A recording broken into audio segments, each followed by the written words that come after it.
I know when we talk about alcohol detox, like a lot of people just stop listening right there because they're like, I don't want to do that. It sounds terrible. And I know you understand that because we've talked about that before. But I've also heard you say that there are perhaps other options for people to be able to detox from alcohol safely from home.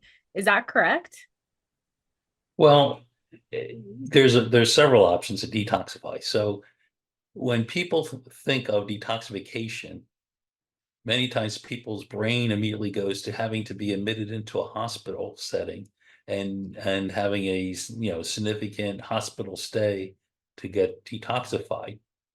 It turns out it's not that difficult to detoxify from alcohol if you use some medicines like oxazepam or Neurontin, Tegretol. And it can be accomplished in an outpatient setting.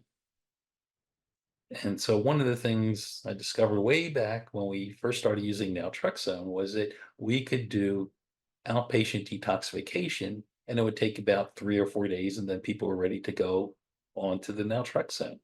And so we would use medicines to help reduce some of the withdrawal symptoms, and people would feel comfortable getting off the alcohol. They wouldn't go through any horrible withdrawal.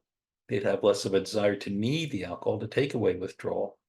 And the vast majority of our folks had outcomes that looked just as good as if they went inpatient for treatment.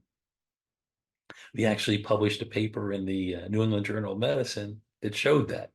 And that paper was published way back in the 1980s. So it's an old paper that people should know about, but often healthcare professionals still believe that it's difficult to get patients to get off of alcohol without going through an inpatient program. And that doesn't seem to be supported by the data.